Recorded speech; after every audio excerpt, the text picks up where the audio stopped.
হয় আজি এটা পবিত্ৰ দিন আজি 8 মে বিশ্ব ৰেড ক্ৰছ দিৱস আৰু আজিৰ দিনটোত জন হেনৰি ডোনাল্ড নামৰ মানুহগৰাকীয়ে ইণ্টাৰনেশ্যনেল ৰেড ক্ৰছ ছ'চাইটি গঠন কৰিছিল যে তেওঁৰ আজি জন্মদিন আৰু এই শুভ জন্মদিনৰ যি পবিত্ৰ দিন আমাৰ গোটেই বিশ্বই আজি ৰেড ক্ৰছ দিৱস হিচাপে পালন কৰে আৰু সেয়েহে আজি কামৰূপ জিলা শাখা তথা বকো ইন্দ্ৰৰ ফালৰ পৰা আমিও আজি পবিত্ৰ দিনটো পালন কৰিছোঁ আৰু ইয়াত সভাত উপস্থিত আছে কামৰূপ জিলাৰ সেক্ৰেটাৰী আছে মৃদুলা অৰিয়া তদুপৰি আমাৰ ৰেড ক্ৰছৰ ভলেণ্টিয়াৰ সদস্যসকল আৰু আজিৰ দিনটোত ইয়াতে উপস্থিত থাকিব পাই মই বকো ইন্দ্ৰৰ ফালৰ পৰা নথৈ আনন্দিত হৈছোঁ আৰু আগলৈ যাতে ৰেড ক্ৰছৰ কাম কাজত আমি এনেকৈ সকলোৱে একজোট হৈ আগবাঢ়ি যাব পাৰোঁ তাৰ কাৰণে সকলোৰে সহায় সহযোগিতা কামনা কৰিছোঁ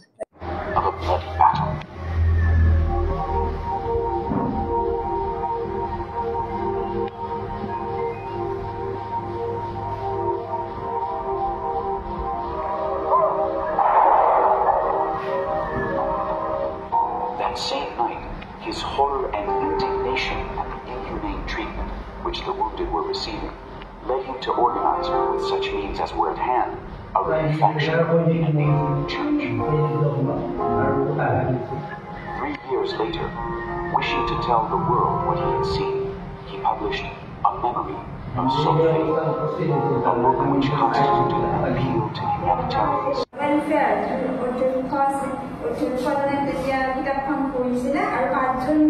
মানুহে লগ লাগি পেলাই এইটো গৈছে মোয়েনিও আছিলে হেনৰি ডোনাল্ড আছিলে লুইচ এপিয়া আছিলে আৰু থিছডৰে আৰু তাৰে আৰ্লি তেওঁলোকে আমাৰ ৰেড ক্ৰছৰ যিটো চিহ্ন এতিয়া আমাৰ প্লাছ চিন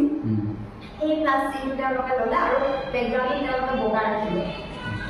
সেইখন পতাকা লৈ সেই প্ৰতীক চিহ্নটো লৈ তেওঁলোকে যিমানখিনি যুদ্ধ হৈছিলে সেই সময়ত তাত তেওঁলোকে সেয়া ঘোষণা কৰিবলৈ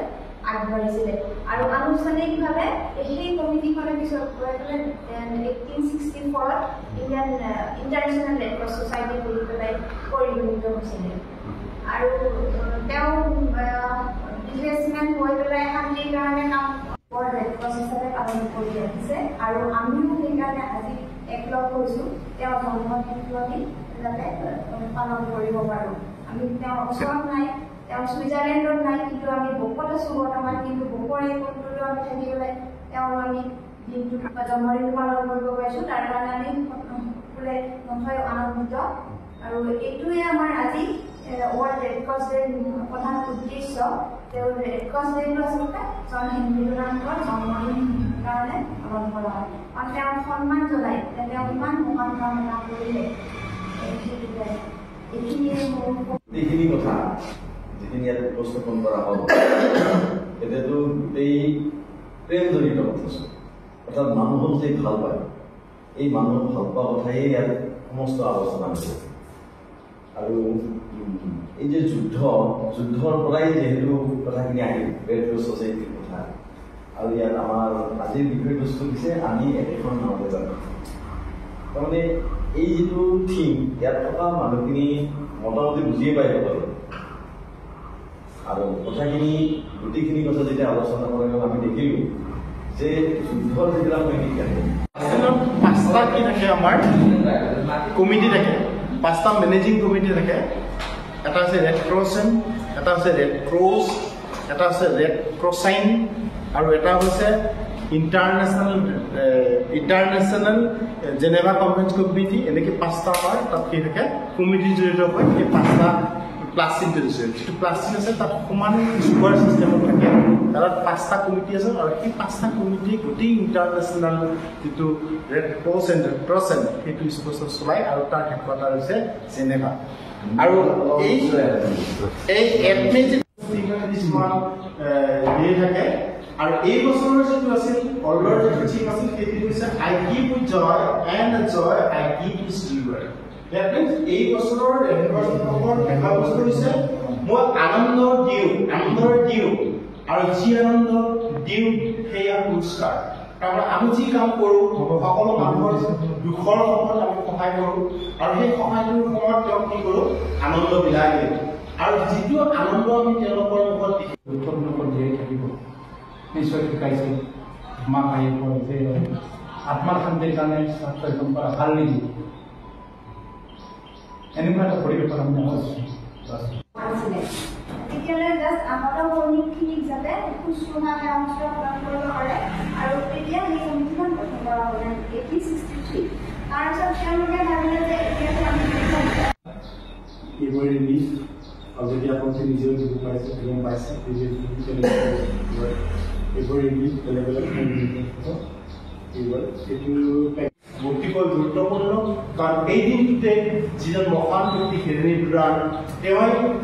এই চিন্তাধাৰাটো আনিছিলে আৰু এই চিন্তাধাৰাৰ প্ৰসংগকৈ বকুতো বিশ্ব ৰেড ক্ৰছ দিৱস পালন ৰেড ক্ৰছ সোসাইটিৰ সামাজিক কৰ্মৰাজিৰ ওপৰত ভিডিঅ'গ্ৰাফি প্ৰদৰ্শন আমি একেখন নাৱৰে যাত্ৰী শীৰ্ষক বাণীৰে দুৰ্গত লোকৰ ওচৰত মানৱীয় তৎপৰতা প্ৰকাশ কৰা আন্তঃৰাষ্ট্ৰীয় সংস্থা বিশ্ব ৰেড ক্ৰছ সোসাইটিৰ আজি প্ৰতিষ্ঠা দিৱস বিশ্বৰ লগতে অসম মুলুকৰ কামৰূপ জিলাৰ বকুতো ৰেড ক্ৰছ সোসাইটিৰ প্ৰতিষ্ঠা দিৱসটো পালন কৰা হয় বিশ্ব ৰেড ক্ৰছ দিৱস হিচাপে সংস্থাটোৰ কামৰূপ জিলা সমিতিৰ উদ্যোগত বকুস্থিত অৱসৰপ্ৰাপ্ত কৰ্মচাৰী মঞ্চৰ কাৰ্যালয়ৰ বৃদ্ধ বিনোদন কেন্দ্ৰত এক মনোজ্ঞ পৰিৱেশত পালন কৰা হয় বিশ্ব ৰেড ক্ৰছ দিৱস ৰেড ক্ৰছ সোসাইটিৰ কামৰূপ জিলা সমিতিৰ সাধাৰণ সম্পাদক SR মৃদুলে সঞ্চালনা কৰা অনুষ্ঠানত বহু সংখ্যক লোকে অংশগ্ৰহণ কৰে অনুষ্ঠানত ৰেড ক্ৰছ সোসাইটিৰ সামাজিক কৰ্মৰাজিৰ ওপৰত ভিডিঅ'গ্ৰাফি প্ৰদৰ্শন কৰে কাৰ্যসূচীত সহযোগ আগবঢ়াই ইদুৰা বিজ্ঞান মঞ্চৰ সভাপতি গৌৰাংগ ঠাকুৰীয়া অৱসৰপ্ৰাপ্ত প্ৰধান শিক্ষক সুৰেন চন্দ্ৰ কলিতা শিক্ষক স্বাধীন বড়ো অপূৰ্ব কুমাৰ ৰয় লাম্পিৰ বিকাশ চৌধুৰীৰ লগতে বহু কেইজন শুভাকাংক্ষীয়ে বকৰ পৰা বিষ্ণুৰাম দাসৰ ৰিপৰ্ট আছাম ফোকাছ